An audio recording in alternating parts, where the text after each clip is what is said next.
Planet Magazine. Also known as Wednesday 13. Welcome to Brutal Planet Magazine. Welcome to Brutal Planet Magazine. This is all coming up in yo. Welcome to Brutal Planet Magazine. You're listening to Brutal Planet. Hey, what's up, everybody? CJ Pierce here from Toronto Pool, and you listen to Brutal Planet Media right here. Get yourself. Hey, I'm Steve from Within the Ruins, and this is Brutal Planet.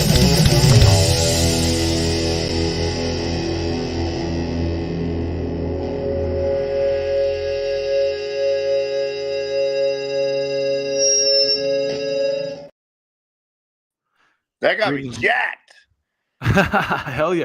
I used to like throw down the slam shit after that, but I almost started breaking some shit. thank you for joining us today, man. This is Tim Montana for all of y'all out there. Greetings, Brutal Planet, Mr. Tim Montana. You're based in Montana, right? Yeah, look at that back there. Beautiful. Big whole river. I might get attacked by a grizzly bear. That'd be pretty metal, right? That would be. Yeah. Especially if you wrestled it. Yeah, I saw someone did that on Instagram recently. That Russian guy. Yeah, from Slaughter to Prevail. Yeah. So Tim, tell, obviously a lot of our audience probably isn't going to know much about you or your history. So tell us your origin story. Like, how did you come to where you are today? Like, what got you on this path to become a rock musician? I was born in Montana, and 6 years old, we went off the grid. So I lived in the mountains in a house with no TV, lanterns, candle. We had an outhouse out back, like super primitive. I have more in common with people that are 90 than I do my age. So I understand that life. And had a pretty rough childhood, very abusive home with a stepdad, but I always had a guitar. And that was like my only outlet to express myself and deal with that shit. It was like my counselor was my guitar. And that's why I started songwriting at a very young age.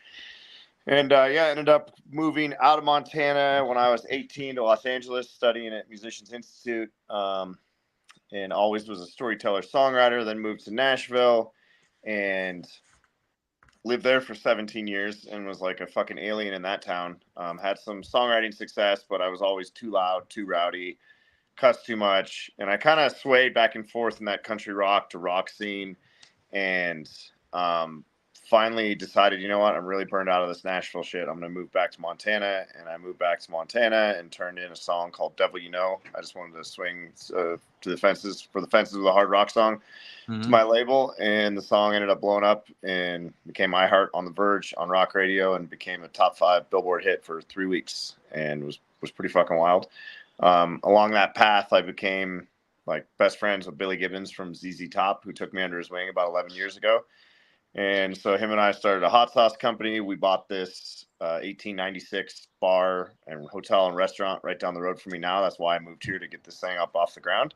It's called the Wise River Club. And so it's where rock and roll meets the Old West. And I got guys like Billy in my corner that have been fighting for me for years. I've opened for ZZ Top over 70 times and Wow. learned a lot of shit from that guy. The guy's a wealth of knowledge, knows more about music and cars than any human on this planet. It's pretty wild.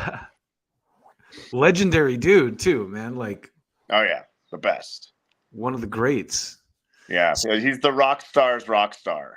Anytime I meet a normal rock star that could be gigantic, I'm like, hey, Billy Gibbons. They're like, oh shit, you know him? Yeah, Wow. yeah. Even he's so influential in so many ways. Like, he even worked a lot with Josh Homme from Queens of the Stone Age, and Yep. I didn't realize till recently, because I grew up listening to the Eliminator era ZZ Top, and I didn't realize that the drums and stuff on that were all programmed until recently. I was like, oh wow. Yeah, they were one of the first ones to do that. And Yeah.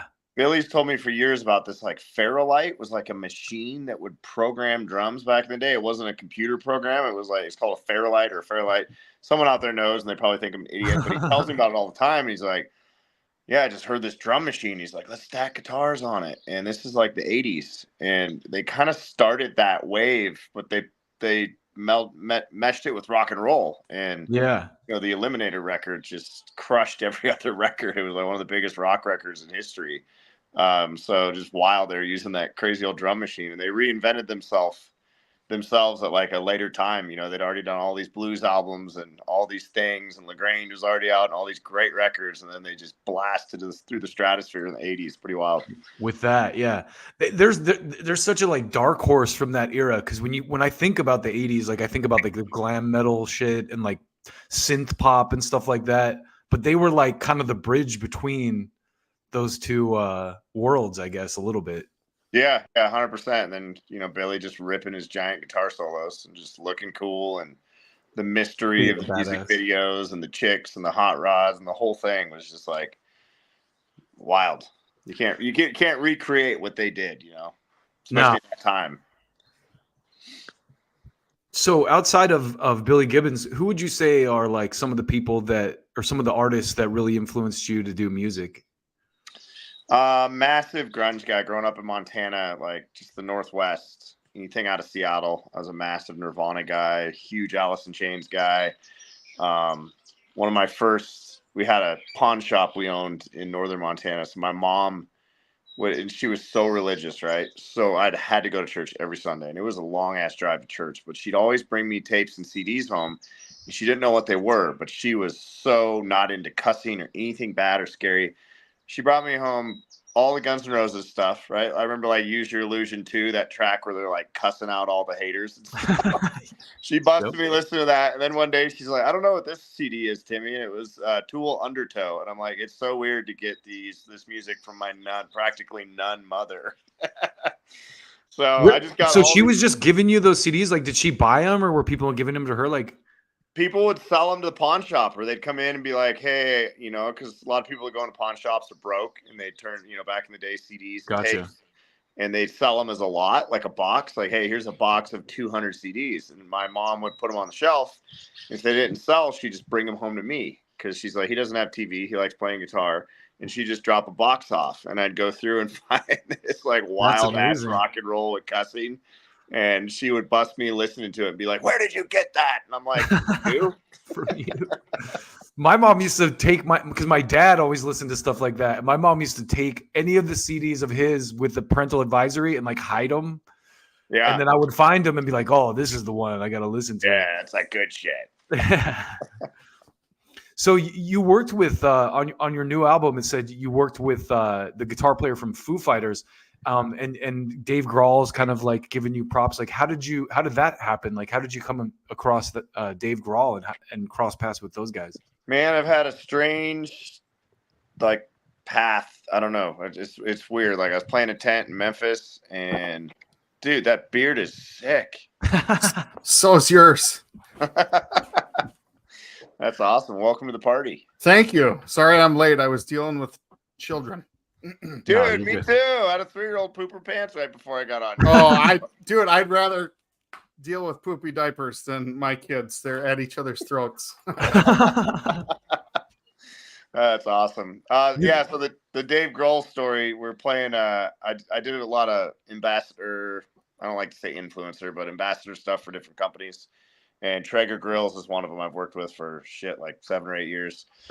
So I'm playing Memphis in May, the barbecue festival, and this dude walks up, his hat pulled down, a cigarette, chucks, and I look over, I'm like, that is fucking Dave Grohl. And he walks over and starts chatting. He's like, dude, what is that drum your drummer's playing? And I'm like, just trying to keep my shit together. I'm like, it's a cajon. And he's like, do you want to do a song? And I'm like, yeah. And it was so funny because he said, what song do you want to do? And I said, Smells Like Teen Spirit. And he says, go fuck yourself. And I said, House of the Rising Sun by the Animals. And he's like, right, I'm in. I swung for Nirvana, and he shut me down right away. Like, no pause, no hesitation. Like, we're not playing Nirvana, bro. Damn. And so we played the song, and then he grabbed me and said, tell me your life story. And I was like, I've been waiting my entire life for Dave Grohl to grab me and say, tell me your life story. And we just walked up and down the river in Memphis, and I told him my whole story. And I got a text from him that night at like 3 a.m. It's like, you're one of the last real ones, blah, blah, blah, blah, blah. I'm going to keep you around. And then the next year we met there again, and then he put me on his private jet with the whole band and flew me to Sonic Temple Festival. And then we had a police escort from the airport to Sonic Temple, which I'm like, this is fucking wild. And nice. Become buddies, man. He's just a real down-to-earth guy, and I hate that all the Swifties are attacking him right now. Are they? Yeah. Oh, did he say? He said something about. I saw that he said something about Taylor Swift. You can't talk about Queen Swift, or you'll get it down. Yeah, all those pop stars have armies. Beyonce too, like the Beehive. Yeah, I want to go talk to my teenage daughter because she is mega fans of both, and be like, "Where are you sitting on the sitch right now? You've only met one of them, so whose side are you on?" Yeah, you've got a window into the beef, kind of. Yeah, exactly. Joey, you got some questions? I do. Well, I don't know what you guys all talked about before I hopped on here. The sex tape, Hawk to a girl. We're fucking swinging for the fences, bro. Did you grow up in Montana? Yeah. Okay. Born and raised. That's the Big Hole River right there behind me. That's Okay. Blue Ribbon Trout Fishing River. And people will float by here, fly fishing, and the Nez Perce Indians had one of their last big battles upriver here at the Big Hole Battlefield, and pretty cool. The history up here is wild. So yeah, I looked up. Was it Wise River? Yeah, I looked that up. I actually lived in Montana for a year. It was like 3 hours north of you, like just west of Great Falls. Really? What town? Yeah. You know? It was near Augusta. Okay. Yeah. But yeah, it's gorgeous country, and I was like super excited to chat with you because if you're from Montana or even just live there for any amount of time, I'm sure you got some great stories of the outdoors. So yeah, I was born and raised in it, and I was telling them I grew up off the grid in northern Montana, north of Kalispell, a little area called Kyla, and then we moved off grid north of Butte, Montana, in an area called Elk Park. Okay. They call Little Siberia because we've seen 70 below zero, and one time a year, it's always the coldest spot on planet Earth, and it's usually 65 or 70 below for like a day in January or February. So it's pretty gnarly. That's why the importance of growing a beard for the winter. Yeah, you got to year round. Keep that face warm. So Yeah. did you like grow up hunting and fishing and stuff like that out there too? Absolutely. That's I'm cool. still a big hunter and fisherman. Not really a sport guy. I like to eat it. I grew up hunting because we were poor and we had tags to fill, to feed ourselves. And so I kind of still follow that motto. I'm like, well, you can't eat antlers, not that I won't shoot a bull every now and again, but I prefer the meat. I like to butcher it. I like to smoke it. I like the whole process of harvesting game and fish is like really fascinating and always has been to me. I'd probably be a butcher in another life if I could be. So, okay. Yeah, I'm not very good at butchering, but I do deer hunting and stuff. I grew up in Wisconsin, live in Minnesota now. But yeah, I grew up on people. They laugh at me because I'm like, yeah, I've eaten a lot of squirrel, but we shot them when we were kids and we always ate them and stuff. So yeah, squirrel, rabbit, deer, you name it. But yeah, you guys got elk and stuff out there. That's a lot better eating. Yeah, elk meat is my favorite. And I got to harvest my elk right across from my house this year. I'm like, this is sick because I've lived in Nashville for 17 years. And I'm like, I can see my house from where I got my elk. It's kind of cool. That is cool. That's awesome. Joe Rogan posts a lot of pictures of elk meat, and it looks delicious. But I don't think I've ever had elk meat. Oh, Justin, you gotta find a way to try it. It's amazing. It's so good. Yeah, I love it. I could eat it every meal if I could. Tim's just got to have a cookout, and we'll all join in. I got plenty of grills right in front of me. I'm looking at fishing poles and 3 Traegers right now. Let's go. Endorsed by Traeger, man. That's great. They sponsor our restaurant too. So we've got 6 or 7 Traegers out there. So we smoke wings and then flash fry them in the restaurant. And it's pretty cool. What's the restaurant called? It's the Wise River Club. So it's the one me and Billy Gibbons bought August of 2023. And it's about a mile from my house. And it opened in the late 1800s, was the Wise River Hotel. Has this crazy ass history, and not a lot has changed in that building. I tell people, I'm like, when they're booking it online, they're like, dude, we keep reading all the press about this. I'm like, okay, just FYI, this is not Aspen, Colorado. Like, it is clean and cute, and the mattresses are brand new, and the bedding's clean. I can guarantee you that. But like, the stairs lean like the 1800s. Like, it looks like, it's got it going on. But I love it because it's very authentic and very authentically Montana. And that's the biggest thing when people come in, they're like, you better not fix this fucker up. They get so mad. They don't want it fixed up. They want it to look like the Wise River Club because it's looked the same way forever. Wow. So I don't know if you guys talked about this or not. How did you get hooked up with Billy Gibbons to buy a place? Yeah, that was about 11 years ago now. Our anniversary's in September. We test every year on it. And I had this song called This Beard Came Here to Party. I only wrote half of it. And my manager at the time, Paula, sent it to a guy. Gosh, this guy works in George Clinton's camp, P-Funk's camp, but knew Gibbons, and forwarded it to Billy. And Billy listened to the song and was like, I really like this. I'm actually routing through Nashville on my tour bus. I want to come meet this guy in the studio. So he came in the studio, and I was like dumbfounded by getting to hang out with my hero. And he actually let me video it. I'm like, can we video this process? He's like, yeah, no problem. So we videoed the whole day. And this beard came here to party video. That's me meeting Billy for the first time 11 years ago. That's amazing. You can see I'm just like, oh my God. So then we wrote the song, recorded the song. Billy goes out to dinner, and some guy walks up and says, hey man, big fan of ZZ Top. And Billy goes, what do you do? And he goes, I find songs for sports teams. And he goes, right now we're having a hard time because this sports team called the Boston Red Sox are growing their beards out. And they're, trying to get to the World Series. And I don't know a lot about sports, so pardon my French if I said something wrong. But they're trying to get to the World Series. They're in the, whatever you call it, playoffs. Is that right?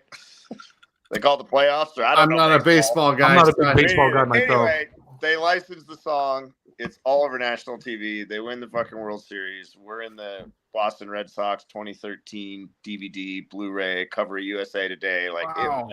That song fucking went fast. And I'm just sitting here going, holy shit. And then Billy's like, come on tour with ZZ Top. So then I just spent the next, years running with those guys. They had me on their North American Hellraisers, Beer Drinkers and Hellraisers tour. And I was telling your guy up there that it was 70 plus shows I've done. Wow. Dustin. Now I can see your name. Dustin and Joey. Sorry. Your guy. With Billy. Your guy. Joey's my guy, so it works. Speaking of famous people that you've crossed paths with, did you meet Charlie Sheen? Yeah, he's become a good buddy. He directed my music video, Mostly Stoned, that got me a record deal with BBR, BMG. Yeah, and he's just a fucking rad dude. And I every time I'm in LA, we go to breakfast, and he's working on really cool shit. I'm actually going to work on some music with him for a project, and then he linked me with Emilio, and I did some music for Emilio Estevez's new little short documentary that he narrated about Billy the Kid that came out. And so I just fell in with the Estevez Sheen family, and I bought Charlie's old tour bus. So I bought he has a '99 Prevost that was his party bus he had for all 2.5 Men. So I bought that from him about 2 years ago. I went and got my CDL, so I drive the old Sheen tour bus, and people flip the fuck out. Like when I pull up, they're just like, "That's a really cool looking bus." I'm like, "Do you want to hear the story?" And now I'm like, "Do I want to tell the story?" Because I know where this leads, and it leads to them on the bus for 30 minutes taking pictures. Oh. And I'll never forget, we played a outlaw country festival. Was it last summer? My guitar player texted me. He's like, "Hey, that Zach Bryan kid's on the bus right now, banging on the door, wanting to know if he can get pictures in there." I was like, I've had the most random people on that bus, and I've got old Charlie Sheen photos in there. And he's a really cool dude. Been sober for 6 years now, and did the hokey pokey and turned his life around. Thank God. I was such a huge Charlie Sheen fan, like in the 80s, like in the 90s, like the Hot Shots movies and like Major League. Like I didn't even like follow him in the 2.5 Men era, but then the whole thing happened when he kind of like, had his moment in the press with the Tiger's Blood thing, and I just thought, I love that guy. What a badass. Dude, I tell the story every night that I can before I play Mostly Stoned. I give him a shout out and tell how I grew up off grid, and whenever we start the generator and could watch a movie, I'd watch Navy SEALs like religiously. Another one. Yeah, people go fucking nuts when I say the name Charlie Sheen, and then I say, by the way, he's sober, and they go even more nuts. And it's like the biggest eruption you'll hear of the night is like, by the way, I'm friends with Charlie Sheen. I tell the whole little story. I summarize it down to like 2 minutes. But people love that guy, no matter how the crazy shit that he went through. So I think he's going to have a big comeback, and he's a really, really solid dude. And even when he was fucked up, like I even called the bus company that built the bus for him, because he was like blackout when he ordered the bus and then flew there on a private jet in his pajamas and didn't remember it. And it's pretty funny. So I called the bus company to ask, and they're like, yeah, he showed up on a private jet in his pajamas and he was really drunk. And they're like, but he was so nice. He took photos with all of our staff. So yeah, he's a hell of a guy. Sounds like what I would expect from the guy. Yeah, he's seen some things. He's It's been famous for a long time. Oh yeah. Yeah, that's the funniest thing he's ever said to me.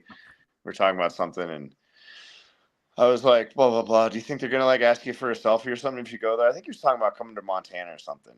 And I said, dude, they won't fuck with you up here. It's small town, 44 people. And he goes, hey buddy, I give it 3 minutes. And he goes, don't forget, I've been Charlie Sheen for a long fucking time. I was like, that's pretty good. Yeah. Major League was such a great movie. I was thinking about Men at Work, the one he did with Emilio, where they're like, there's so many good Charlie Sheens. And then the Hot Shots movies are like some of my favorites. So yeah. And I wasn't really into 2.5 Men at all. I've maybe seen a couple episodes. It is funny. But he was telling me like that's what made him like globally a superstar because it's syndicated to this day in every country in the world. Like they just play it on TV constantly. That's crazy. Yeah, so that's what really like made him a global superstar because it's like I can travel with Billy or Kid Rock or Dave Grohl, and I know I can kind of look down the hall or the street and see who's probably going to come up and stop him for a selfie. With Charlie, he doesn't have a demographic. It's every human being on earth recognizes him and runs at him. So. Well, let's talk about the album, man. Savage. Yeah. Aptly titled. A lot of these songs, I mean, they're a lot more upbeat. Talk about kind of the inspiration, like behind the record, and what drove you down this road. Yeah, well, we just kind of after Devil You Know started popping, everyone's just like, go write more of this shit. And I'm like, okay, I can do this stuff all day. That's what I grew up listening to. You can't listen to that and not hear a little bit of the 90s and 2000s influence in there, Totally. And I'll own that all day because that's one of my fucking favorite eras of rock and roll that I grew up in. And so we wanted to capture that. And so we just got in the studio and just banged out the rest of these songs. And it was really fun. And my producer and I are real good collaborators. The Nashville thing is to kind of let a producer tell you how to make your record. And Mike is one of those guys that's like, you should play guitar on this track, not me. So it was just him and I in this tool shed in Nashville. And I love it when people are like, tell us about your record label. People are like, didn't you have a huge producer and a huge studio? And I'm like, no, I had a producer you've never heard of. And we recorded this in a tough shed. I like that shit better than I was using Rick Rubin at this studio. It's like Malibu. Yeah, exactly. So we wrote some of it here in Montana and recorded a good bit up here and then did a bunch of it in that tough shed in Nashville and then tracked drums with Robin Diaz in a bigger, you have to have a big studio for live drums, obviously. But the writing process was great. It was like creative freedom because I've been in Nashville banging my fucking head against the wall for so long, just doing that country, rock, country and like never fit in. And I was always like this alien and they're always like, you're too rock, you're blah, blah, blah, this and that. So finally, like, doing Devil You Know is kind of my FU goodbye to Nashville because it was when I moved up here. And then that started clicking and I'm like, God damn it, why didn't I do that shit sooner? But I did do some stuff like that. The Tim Montana and the Shred Next record was probably in 2010 and it was like real heavy. It wasn't produced well. It was very low budget. I paid for it, so I didn't have any money. But yeah, so we just swung for the fences with this and got a pile of songs that I'm really freaking proud of. And they're connecting really well with everybody. And we shot some really cool music videos and the imagery was fun because we did it up here in the wintertime. I like everything to be Montana centric because everyone's like, oh, Montana, country western. I'm like, no, motherfucker, Montana is really metal. It's 40 below outside and everything will fucking kill you. Yeah, so, man, I grew up in Utah, which is Montana adjacent, sort of, but yeah, you get it. Yeah. Yeah. My favorite song, standout track for me, My Money, was Die Today. I really dug that song. And one of my favorites too. Yeah, I had that title for the longest time and could never mine out what it was. I didn't want it to be a suicide song or something depressing. And like the 15th time I sat down to write it, I was with my producer, my buddy Eric. This British SAS officer texted me, and British SAS is like their form of SEAL Team 6. Yeah. And he's like, what's up, mate? Whatever his fucking, he's got the most British accent ever. And he texted, and I'm like, oh my God, because he did a heroic act. He ran into a hotel in Nairobi that was under attack by terrorists. And he ran in by himself and took care of everyone and got all these civilians out alive. And it was a pretty big deal in 2019 when he did that. They call him Obi-Wan Nairobi. And 'cause he's just a crazy motherfucker. Like, who hears gunfire and just, like, oh, I'll go by myself. No one's going to help me out. I'll just run into a hotel. And he was wearing like designer jeans. And just went in there and just took everybody out and saved countless lives. So that's when I was like, when he texted me during that writing process, I was like, this is what Die Today is about. I forgot to die today. Like the dudes that run into gunfire, the people that run into houses on fire, anyone that'll put their lives aside to save a stranger. I think we need to celebrate those people more because we got a lot of weird heroes out there these days. Let's find the real ones, Yeah. It's a hard ass line too. Like it reminded me of that scene in Predator when Jesse Ventura goes, "I ain't got time to bleed." Exactly. Forgot to die today. Shadows can fill my empty grave. Right. Well, one of my favorites was Ain't Coming Down. So I wanted to ask you about that one. That is all Wise River, Montana. That is really my first month or two living up here was such an adjustment getting back here and taking over a business. And I have no experience running a bar, restaurant, let alone hotel, cabin rental. And when they like threw me the keys, I'm like, So those characters, that whole song, and my former guitar player, Kyle Reif, who's one of my best buddies, he's played in my band off and on for years, decided to move up here. He's like, man, I want to get out of Nashville too. I'm going to move there and I'll play on the weekends. The fucker gets high upstairs like week 1 and has an anxiety attack and calls 911. And so an hour and a half later, that's how long it takes for the cops or paramedics to get out here. We kind of have to police ourselves to an extent. And an hour and a half later, here comes this ambulance truck. He said it was like an old school truck. And he's on the balcony of our old hotel. And Kyle yells down, "I'm not high anymore." False alarm.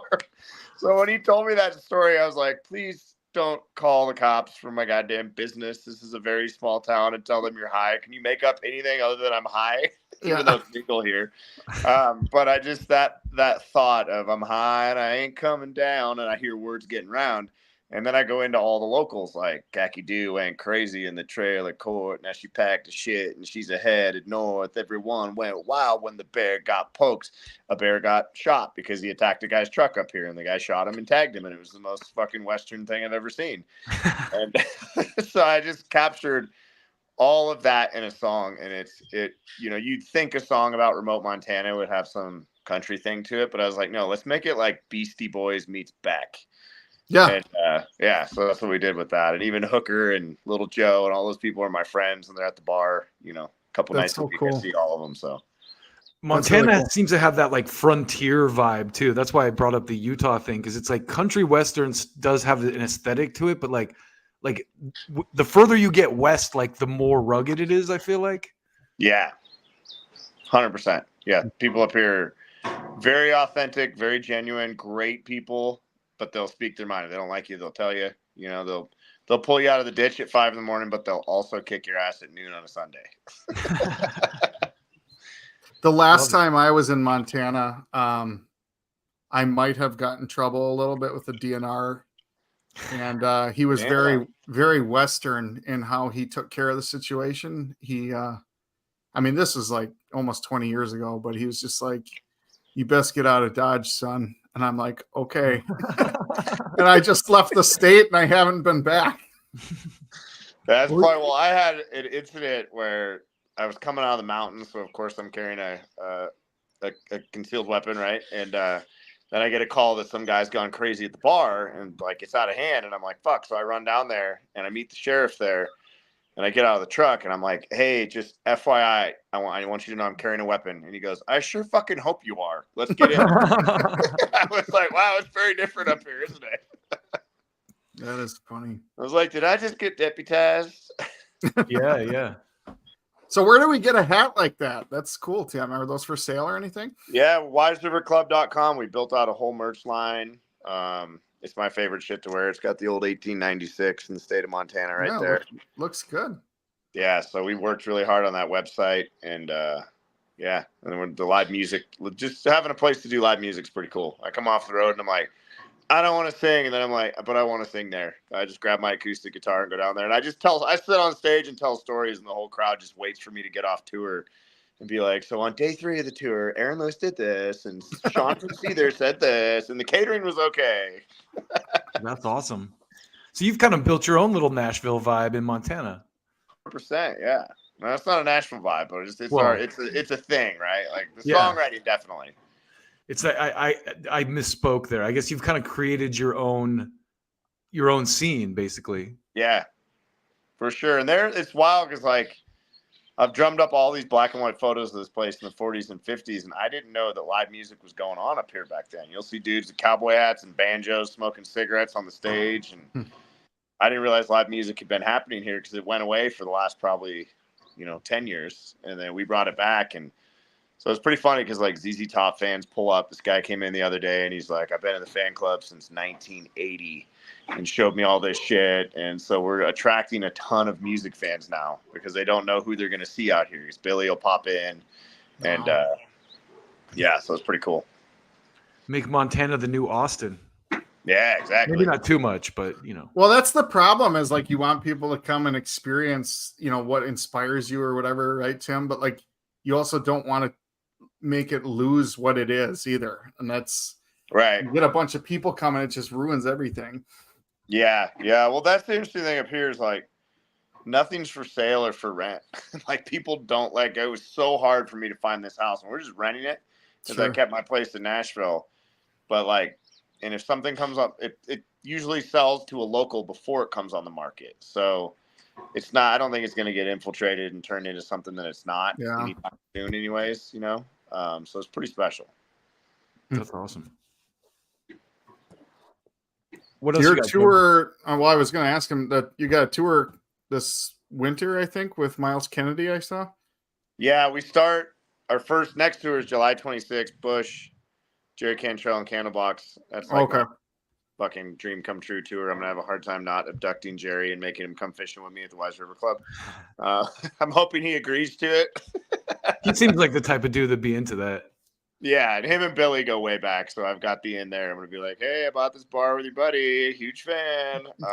Anyway, so then we go to Miles Kennedy, and I didn't even realize he was a Spokane, Washington guy until after I got on the tour, and I was like, everyone's like, yeah, all his tours and Alter Bridges tours end in Spokane because he's a Spokane dude, and I was like, oh, we'll get along great. Like, there's the thing up here in the Northwest, right? And that's not far from here, so just Idaho between you, right? A little like the sliver of Idaho. Sliver of Idaho, those bastards. But yeah, it'll just be us and Miles on that tour, direct support. So I'm excited. We get some longer sets, and I've never met him, but I've heard he's a great guy and he's a beast of a singer. So I've only interviewed him on Brutal Planet here, but he's like super chill dude, and I love his solo stuff. And when I saw that you were opening up for him, I'm like, I gotta meet Tim here, and because I'd be coming to the show when you come through Minnesota. So yeah, definitely. Let's link up. So I got to get a hat before then so you can recognize me. Absolutely. You know where to get it. I know a guy that might send you one. Yeah.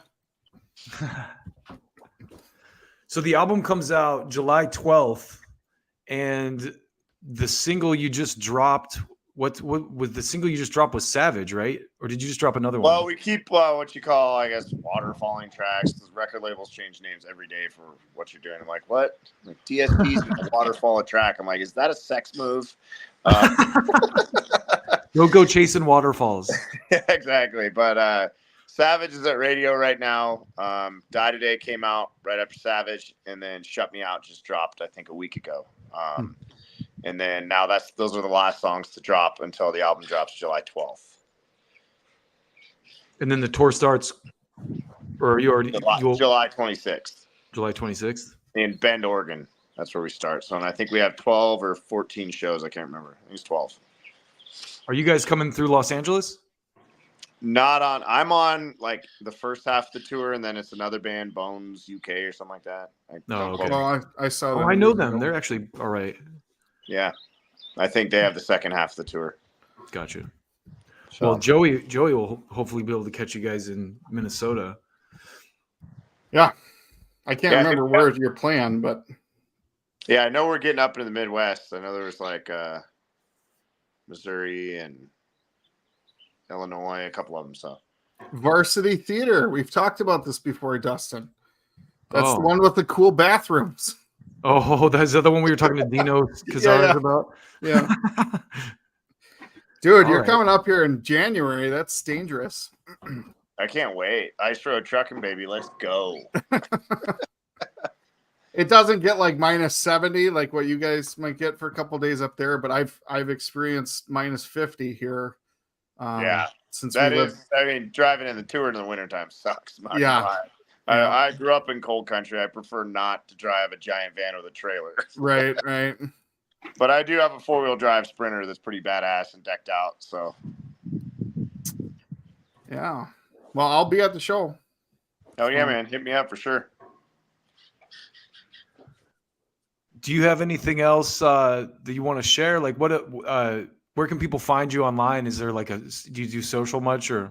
Yeah. I spent a lot of time on social media, unfortunately. It takes up a lot of my time. But Instagram at Tim Montana, Twitter at Tim Montana, Facebook, all that stuff, timmontana.com.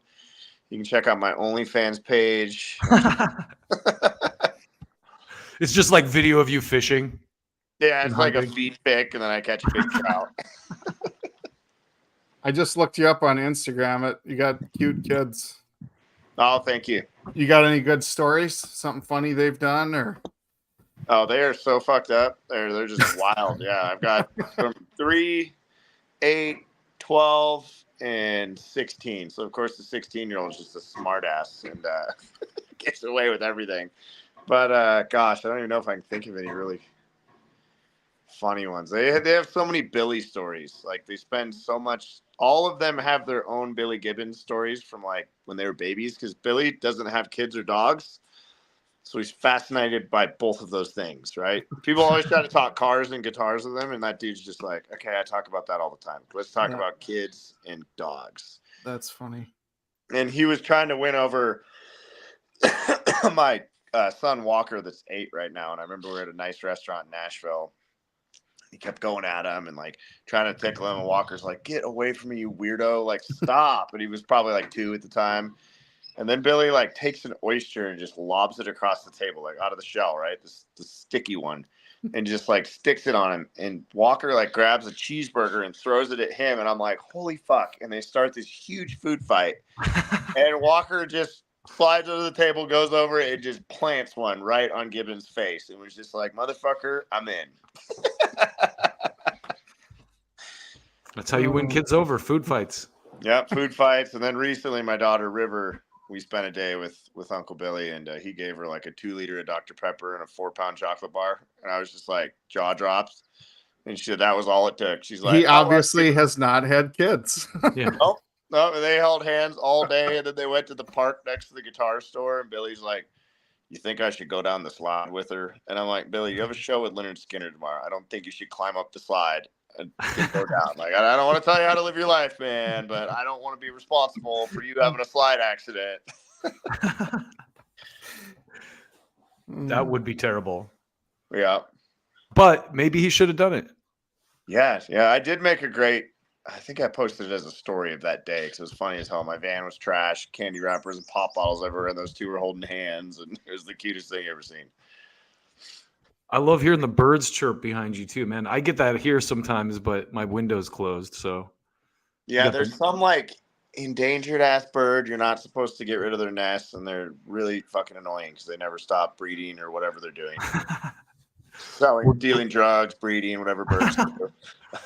Birds aren't real. I don't know if you know that. That's like a whole thing. Oh God, I haven't even heard this one. No, it's a joke. There is like a whole. It's a joke. It's like the joke conspiracy theory that like birds are like made by the CIA to spy or something. It's like birds aren't even real. Oh my gosh. But I think it's one of those things that's kind of done to like make fun of people who take It those. probably is. Yeah, but they're like whatever these mud daubers are or something. So they line up these crazy ass nests. Oh, yeah, swallows. Yep. The sky is so blue, man. It's so beautiful. It's like bright green and blue. Hey, Tim, the sky looks big out there in Montana. I see what you did there. Joey's been reading license plates in traffic. Yeah, speaking of birds, though, it's kind of cool. Like even living in the Twin Cities here in Minnesota, like we get eagles flying over my house quite often. You know, with all the lakes and stuff around.